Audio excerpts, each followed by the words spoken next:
a BI-friendly consultant, no, sa US.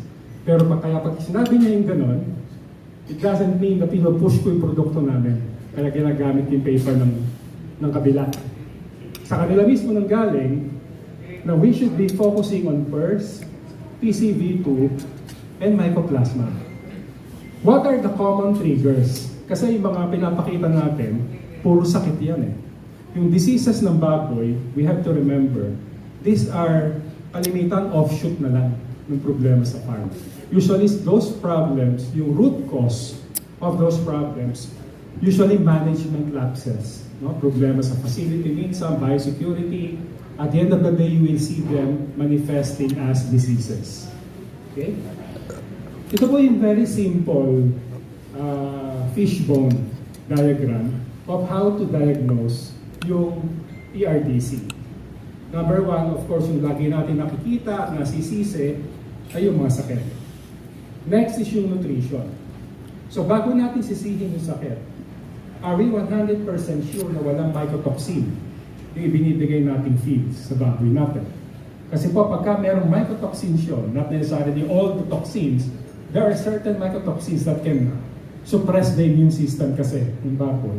Eh maski po turukan natin na isang litrong bakuna kada baboy, hindi tatala pagka merong mycotoxin in the background. No? Zearalenone, aflatoxin, vomitoxin, keto, ganyan, fumonisin, marami. Next, genetics. Siguro hindi na po masyadong issue yung halothane gene ngayon. Usually, na-map out na yan ng mga genetic companies. Environment, and usually this goes hand in hand with the management. Pagka nagkaroon ng overcrowding, you can expect ventilation problem to come in. No? Magkalagi po magkasama yan. Overcrowding and ventilation. Now, alam naman natin with ASF, no, nung pumasok siya, ang strict policy ng OIE kasi is zero yung i-restrict lahat ng pig movement, di ba? Nung tamaan tayo for the first time, tigil lahat ng bentahan, walang galawan ng mga baboy dun sa barangay, dun sa province na tinamaan. So you can just imagine the amount of overcrowding. Kasi dapat lumalabas yung finishers mo every 6 months, di ba? Or so. Pero with ASF, di ba, bawal maglabas. So, maabot sa 8 months old, minsan yung finishers sa mga farm. So you can just imagine sang katutak yung mga namamatay because of overcrowding and ventilation problem na hindi kayang i-address ng farm. Kasi hindi naman design talaga yung finisher barns to house 8-month-old pigs. No? Dapat binibenta mo na sila after every 6 months or end of the finishing phase. Ano ba ang impact of this PRDC? Pag pumasok po yung tatlo na yan, or maski isa sa kanila, because yung tatlo na yan ay all immunosuppressive, pinapahina niya yung immune system ng baboy, marami pong pwedeng mangyari. Since the topic is on respiratory problem, we will hear non-productive coffee. Yung ubo na talagang walang plema, talagang dry cough, sunod, usually 7 to 8 coughs per episode, which gives us a hint na mukhang merong mycoplasma na lumalaro in my growing finishing farm. Okay? That coughing will persist for the next 4 to 6 weeks. Habang nangyayari po yun, usually mga baboy may sakit na yan, febrile, hindi kumakain, pasok na ngayon yung mga secondary bacteria. Maski sino po dyan. Pasteurella multocida, strep, parasuis, bacillus suis, NPP, pinakadelikado is NPP. Diyan ako nagde-develop yung PRDC. And when you have PRDC, you can expect any of these economically important parameters to suffer. Hopefully po, hindi naman napakamalas ng farm para lahat to pumasok. Usually po dyan, isa, dalawa, o tatlo. Pero usually po, pagka merong PRDC, you will expect morbidity to rise. Talaga mataas. Kasi ang daming merong nubo, coughing, sneezing, maraming tatamping. No? So subukan mong gamutin ngayon yun kasi baka mamatayan ka palalo. Tumataas ang medication cost mo. But because you are dealing with something else in the background, could be PRRS or PCV2, hindi gumagaling yung baboy kasi nga viral infection. And the problem snowballs into something more serious. Yun po yung impact ng PRPC. Okay? And napakagastos po ba? If we don't know how to manage PRPC strategically, napakagastos po. Kasi dadaanin talaga natin sa medication. Yun ang laging initial action natin. Gamutan gamit ng antibiotic. Now, what else ang impact ng PRPC? A PRPC outbreak can significantly increase the cost of production. As I mentioned, increased medication. Kasi susubukan mo bawiin para hindi ka mamatayan lalo, gagamutin mo yung gagamutin. So pagka hindi gumaling sa antibiotic A, akyat ka sa antibiotic B. Pag hindi gumaling, akyat ka sa antibiotic C. Eh habang umaakyat po kayo, pamahal ng pamahal yung mga antibiotics. Patong-patong, nagja-jack up yung ating cost. All the while na ginagamot natin yung may sakit, hindi kumakain yun. Kasi nga walang kain. Debilitated, hindi ko katayo. Baka nagdadagan naman, nabubuwi ng mga katayo. So yung growth rate niya in feed deficiency will definitely suffer. Dahil kami makabapin sa sakitan mo dito. And finally, higher morbidity and mortality. Yun na yung kanyang option. Successfully, how to prevent it? Timely vaccination and strategic medication, at least to address what you call the infectious cause of PRDC. And mind you, mas marami po yung non-infectious cause of PRDC. Na usually, husbandrymen will try to look beyond. Sisisihin lagi sa akin. In most cases, managing husbandry lapses can do those things. At the end of the day, what you will see are disease. Eliminated environmental and iatrogenic stressors. Yan, nakakatulong po yan. Ano ba yung iatrogenic stressor na tinatawag dito? Let's define iatrogenic. Iatrogenic means relating to illness caused by medical examination or treatment. Ito po yung sakit o problema ng baboy na tayo mismo ang nagdudulot. Tayo mismo, tao. Ano to cause? Hindi natin alam. Drugs may cause side effects which can lead to iatrogenic disease. Napupunan niyo po ba, there are certain vaccines na ginagamit natin na pagkaturok mo sa baboy, after several, minsan nga, minuto lang. No? After several hours, ito yung baboy tumutumba, hopefully hindi naman namamatay. Minsan tumutumba, minsan parang nagpapagling, showing signs of post-vaccination reaction. Okay? Yung po yung tinatawag na iatrogenic. Yung mismo itinurok natin na nagpo-cause ng problema sa baboy. Plus, dito po, pinapakita dito yung karayom. Okay? Kung hindi natin alam na tinatawag na proper needle management, na dapat nagpapalit ka ng karayom regularly after so many heads of pigs sa binaunahan mo, pwede po magkaroon tayo ng problema talaga. Which later on I will show you paano po yung cascade of diseases of program. Dito, yung tumbok na po natin ngayon, the next topic, is all about stress. Yun po yung nagdudulot ng additional iatrogenic problem. Ano ba yung stress sa baboy? Could be due to weaning. Alam mo natin, it's a natural, ano talaga yan ng tao, yung cohabitation, ayaw nilang napapalayo sa isa't isa. Dito po, every time we wean natin yung BA, napaka-stressful nun for them. Both for him and for his mother. Next, nutrition. Every time magpapalit ka, lumalaking baboy, lumatanda, you have to change the ratio. Hopefully, we're still observing yung tinatawag ng gradual shift. 75-25, 50-50, 25-75. So, next is regrouping. Para kung magkasama yan sa weaning, saka yung regrouping. Kasi, para sa amin Kasi nung nasa bilibid ko, meron laging pecking order na tinatawag. Laging merong tawag doon, yung pinaka-leader sa ating pulungan. Laging gano'n They have to establish yung ganong pecking order. And yung process of establishing that, napakaraming nabubuli. Nagkakos ng stressful feeling. Gusto mo may hindi baboy. Temperature.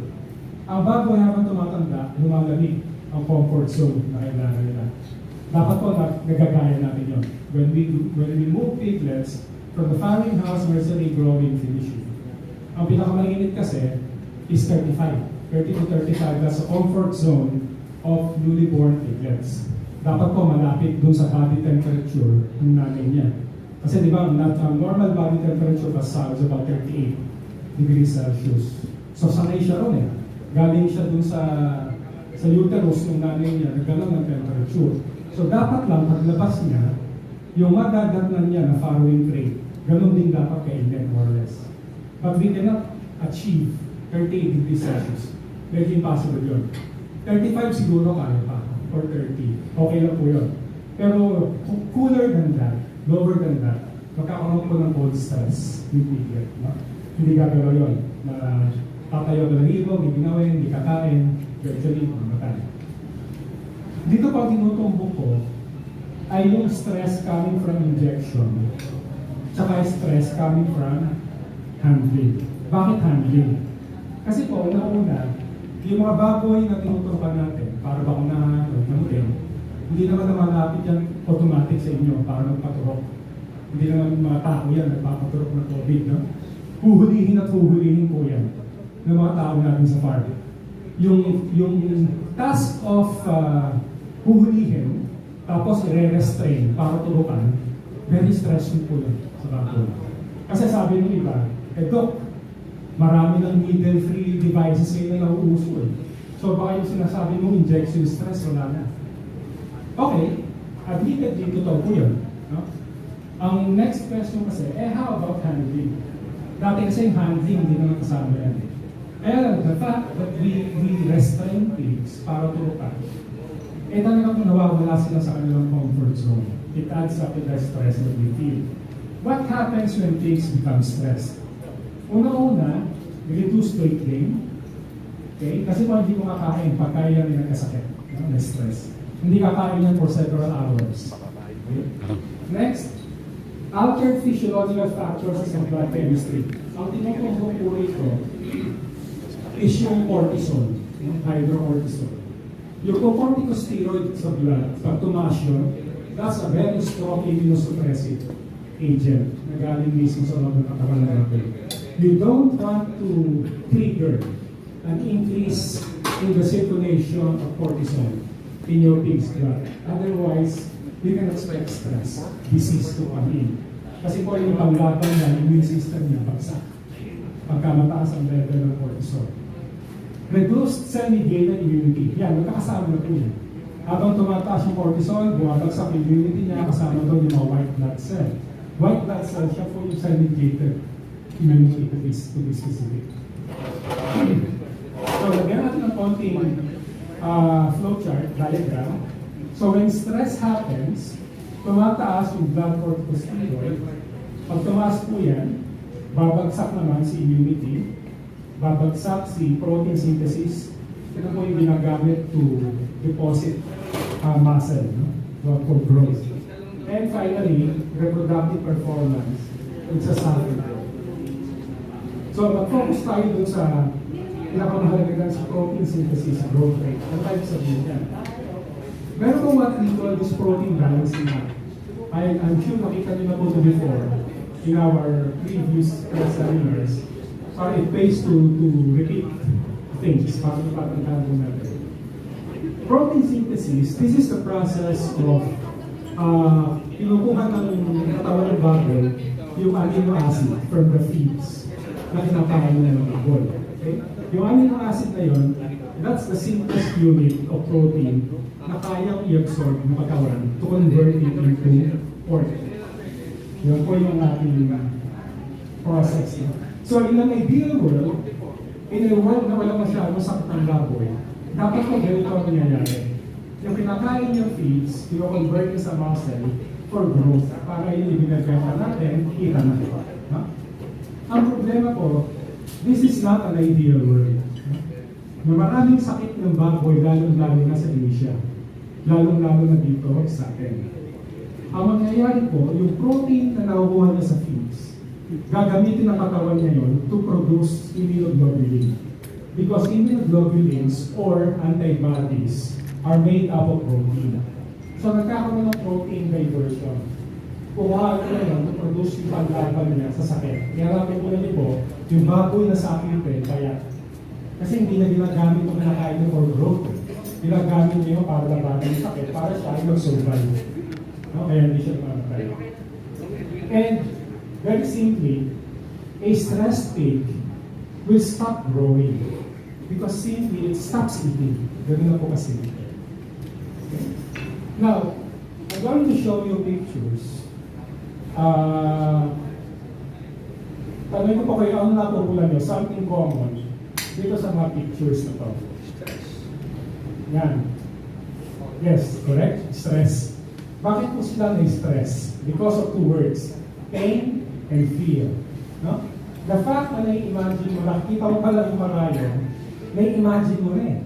Napapasok yung marayo sa katawan mo, napakasakit. No? Pagka hindi marunong nagtuturo. So natatakot ka. Yung pong dalawang yan, pag nangyari, you can expect cortisol level to shoot up. No? Beyond the charts.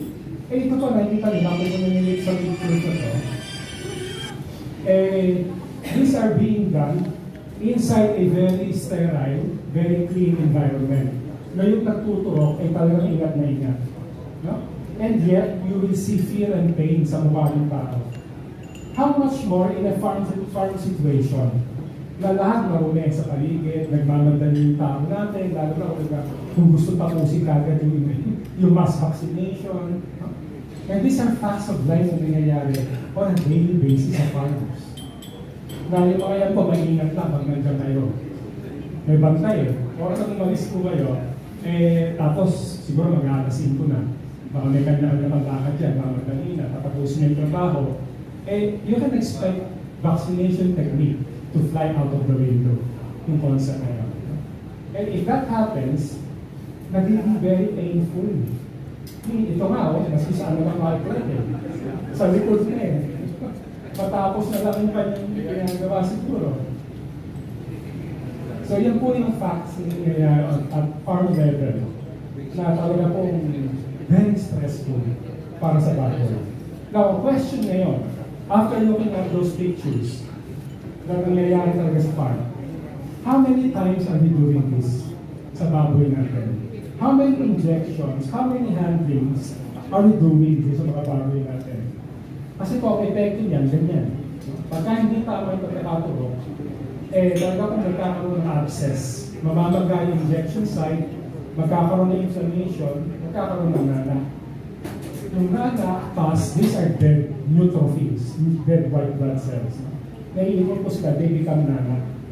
Minsan akala mo, binigyan mo ng cordon bleu. Yung pala, mayroong nana. Naiiwan ko. Medyo mahalat-alat yung cordon bleu na ganyan. Ito po, talaga nag-trial sila sa katayan. They just wanted to see, ano ba nangyayari nung tubo na yun sa injection site pag namamaga? Turukan na natin ng something viscous, yung baboy na to bago katayan, sina. So after 5 days, binuksan po nila yung abscess, yan, talagang nana. Fast oozing out of the lump, yung lump na nandun sa leg. How often do we inject 100 pigs? Kung ito po yung mga sakit ng baboy na nandun sa PRDC pyramid, then we have to vaccinate them against those diseases.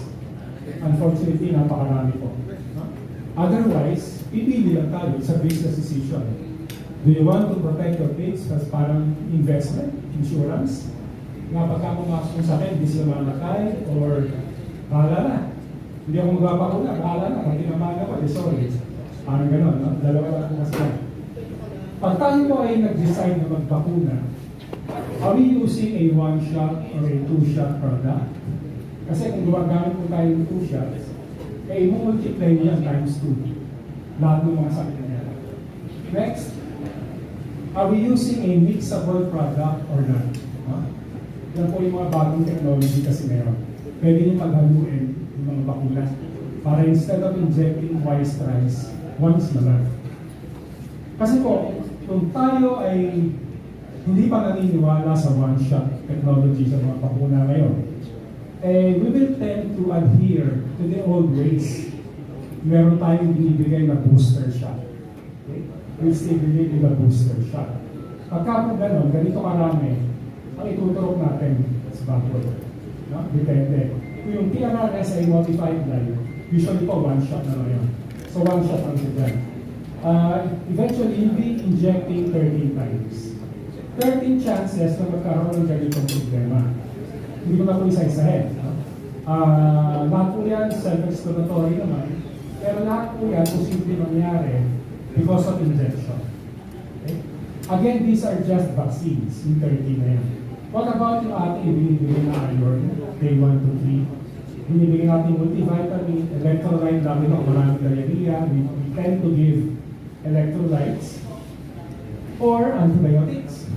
Pag hindi tumalag ng antibiotic na una, bigam ng pangalawa, bigam ng pangatlo, hindi na kamahal.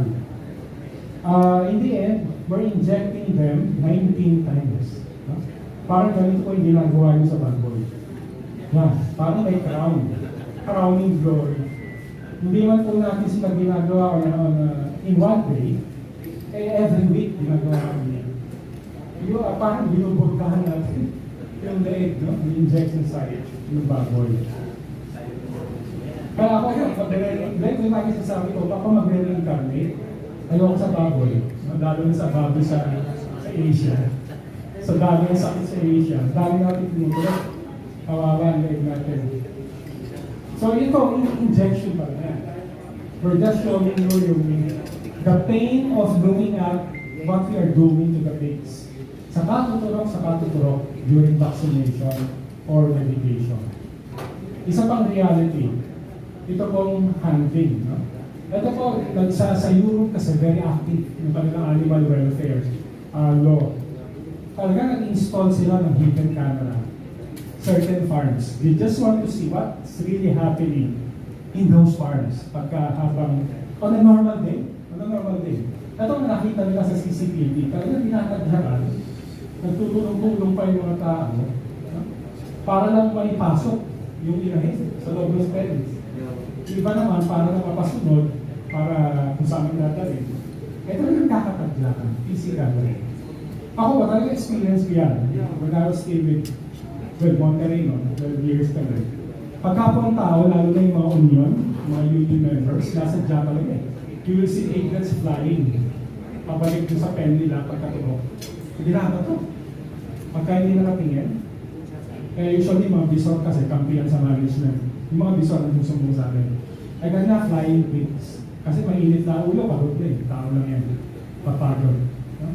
Ito, nagpatatak pa talaga yung t-shirt. Let's kick the pigs. No? Talagang kapalgo. Pero ito po, these are talagang reality. Realidad ko na nangyayari. Pag hindi tayo nakatingin doon sa mga tao natin. Ito pa isang nakakatakot lalo. Up to the last minute, ito pa rin yung findings. Hindi nagkakaroon ng different news.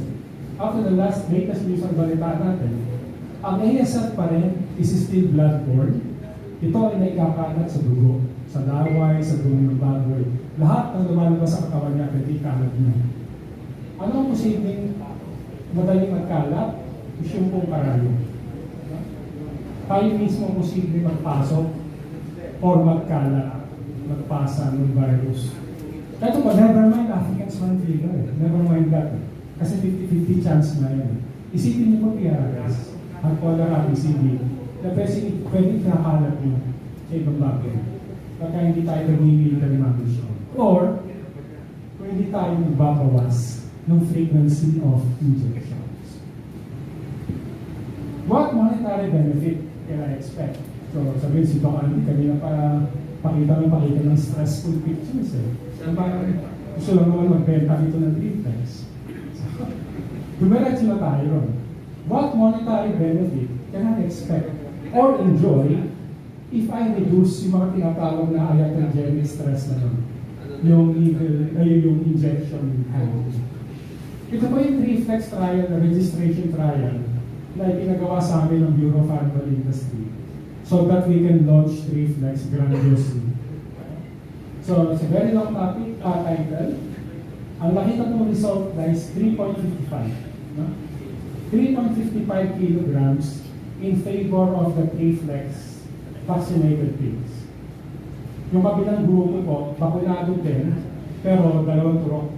Pinaghiwalay namin yung flex combo, left side of the neck. PRRS namin, right side of the neck. No? Pero dalawang shots. All the rest remain constant. Management, bahay, tao, pagkain, para-pareho. So we associated this difference doon po sa injection and handling stress extra na nangyayari if you're giving your product 2 shots. Lagyan po natin ang monetary value. Based on the July 1 core producers monitor price, pagka po yung 355 na yun, nilagyan natin ang farm gate price ng 215 average, more or less. Medyo bumababa ang araw ngayon. Yung pong July 1 monitor natin, 220 pa rin yung pinakamataas. Batangas hindi nag-submit eh. Pero Pampanga, Cavite, meron po tayong phone-in question. Hindi po, meron siguro po yung may-ari ng Adventure, plate number VFA 366. Wala na pong gulong. Meron po yata ng BB. Isa sa akin. Okay, so yun po yung ating phone-in question. Wala nang gulong.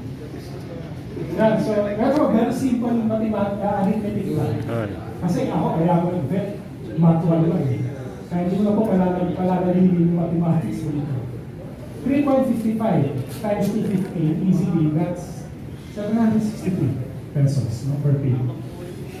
Ito pong study coming from China na pinasent itong recently concluded ITDS just 2 weeks ago sa Brazil, no? Rio de Janeiro. Marami po kami publications doon, si Bollinger. Isa po ito yung 3-flex study nito.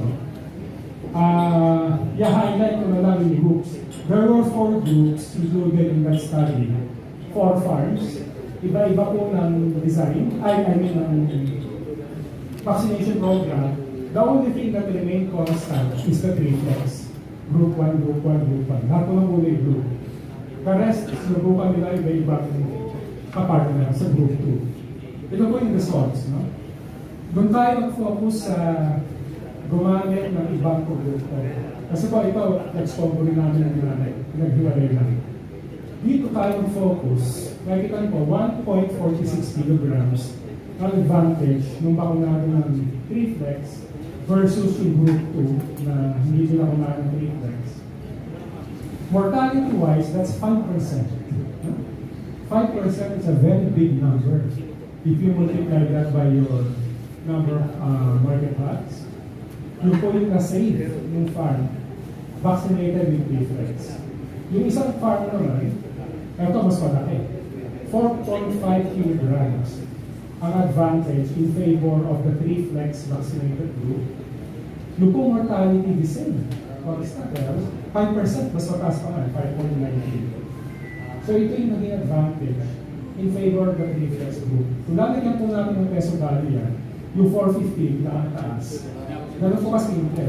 Times 215, 968. Almost 1,000 pesos per pig. Next, I had 2 papers so far sa 3-flex. Ito po yung dati ko nauna before. Ito po yung published ngayon sa IPBS, yung recently concluded. Ang nakita kong difference, almost 2 kilograms. Yung pong farm kasi na to sa Mindanao, ang ganda po ng farm. Tsaka alam naman natin sa Biscayne, mas Stockholm kaya sakit. So mas maganda yung disease situation. So ang farm doon, ito we have to convince this farm to conduct the trial. Kasi sinasabi na, look, ang ganda ng farm ko, happy na ako sa result eh. Pero kailangan ko pa mag-trial ng reflection mo. And lo and behold, meron pa siyang labiga na 1.70 kilograms. Akala niya, ganda ng farm niya, mapapaganda pa na by reducing yung tinatawag na iatrogenic stress. Kung lalagyan natin ang peso value 1.70 na yan, easily that's 366 pesos. So bakit po ulit-ulit ko pinapakita yung simple arithmetics na yun? Kasi po, when you decide to buy your vaccine coming from different companies, usually you base it on the cost per dose. Diba? Usually, yung ating driver in deciding which vaccine brand to use. So when we use brand X na RTU. Kulay orange. Then, RTU nila, tapos pagkasamahin mo ng kanilang PRRS, pero separate, kasi hindi naman pwede paghaluin yung Manila. You're giving it twice, 2 shots. Okay? Ang presyo po nun is about 78 pesos higher than our reflex. Eh, isang halang tutulong mo with reflex, tapos lalabas mas mura pa si reflex. Sangkap na. Diba? Kaya ang sinasabi ng iba, yung kabilang company naman, kulay green. Mas mura daw sila by 30%.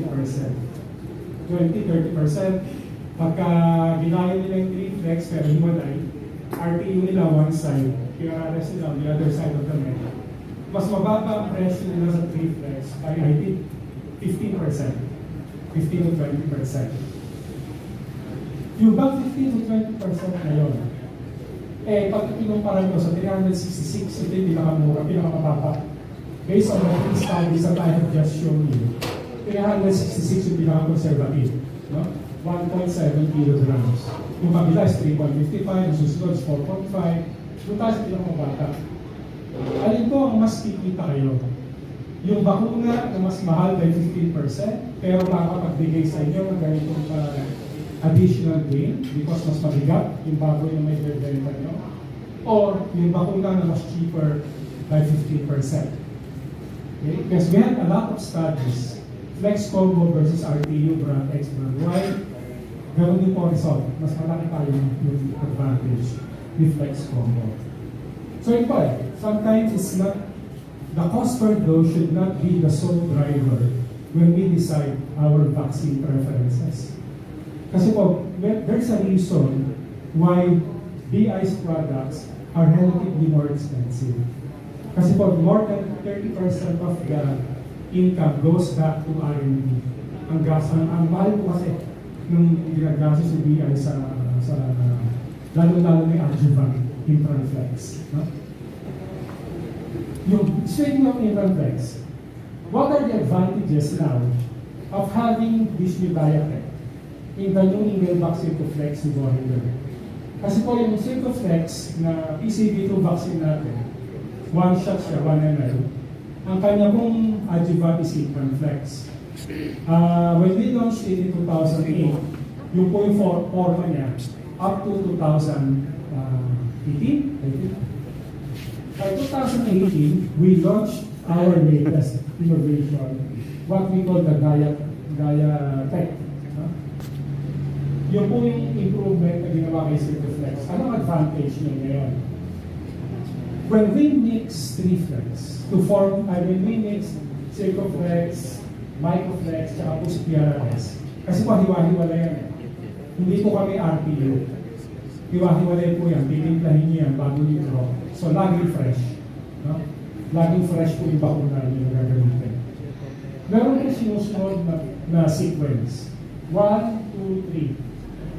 Pagka po, kailangan po masunod niyo yan with the old Circoflex. No?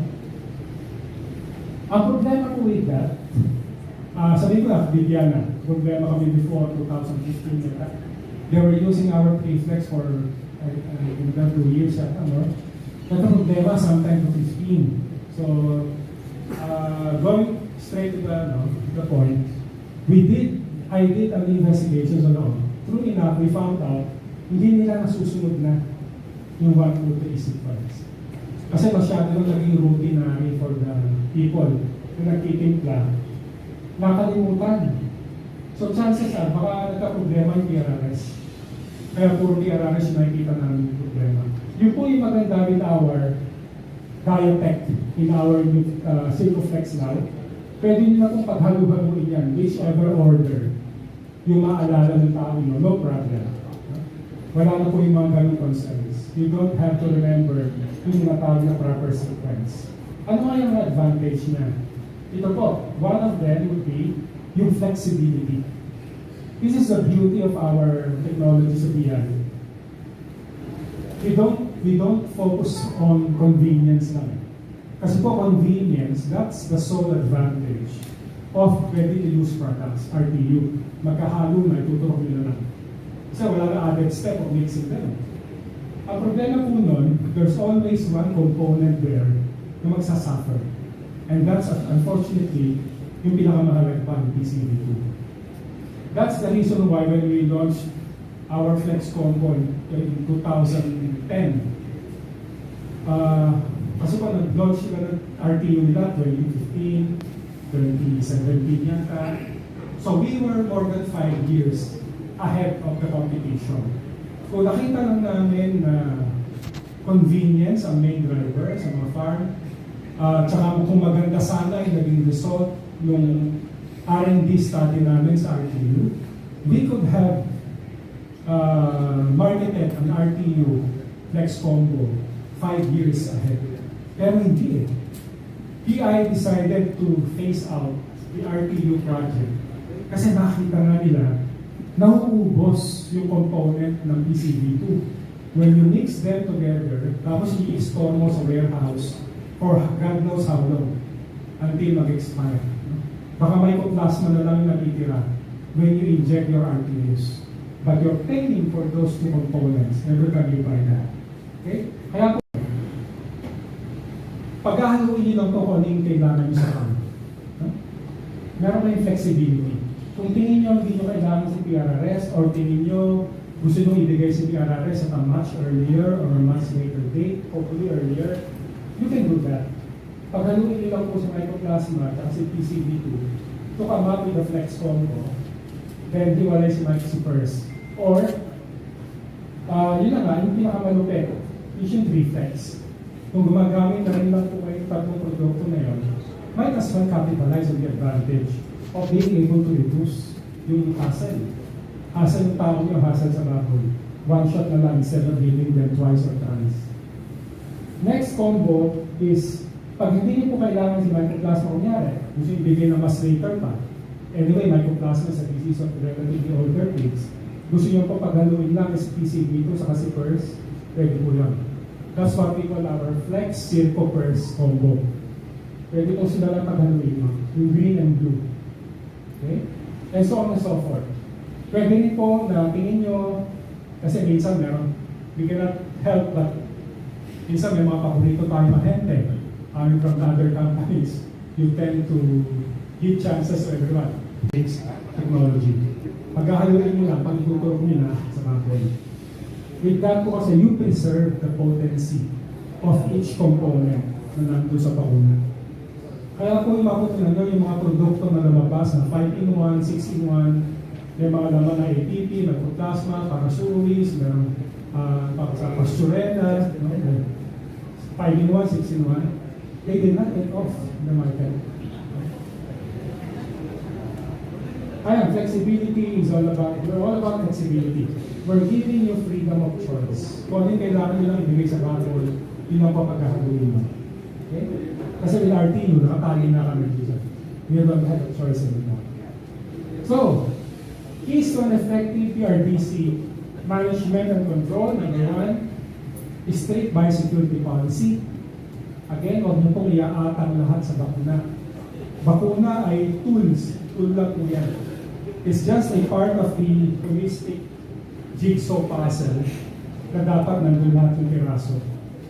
We have to think about biosecurity, both internal and external biosecurity. We have to make sure yung peak flow natin tama. Ano ba yung peak flow? Yung po yung balance, yung sound level nyo with your facility. Huwag po tayong magmamadali. Baka ang following rate nyo is designed to house 500 sows lang.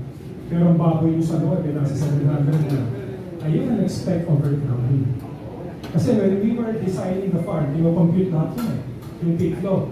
How many days will the piglets stay in the family sections, the nursing house, breeding, etc. Kasi parang tax yun eh. Kung kapatakamin itong bawat baboy, every time na just nasa loob ng farm. Okay? Pagka kung nagkaroon ng imbalance, you can expect goodbye na all in all out, cleaning and disinfection sa suffer, rest period sa suffer kasi magkalian na eh. Kasi yung mga susunod na baboy, naghihintay na eh. Papasok ng farming house, papasok ng nursery, etc. Next, provision for the piglets comfort zone. We have to make sure na management-wise, we are preparing yung bahay to receive the next batch of piglets. providing kung ano yung kanilang required comfort zone. Okay? Next, acceptable ammonia level. Dapat po naglilinis tayo regularly, not necessarily laging wet cleaning. Dapat po regular yung pag-host ng ihi. Nagagaling po kasi sa ihi yan. Higher than this, masisira yung mucosa ng mucosa lining ng ilong. Lastly, solid vaccination, medication, and rewarding program. These are key to your holistic health approach in tackling PRDs.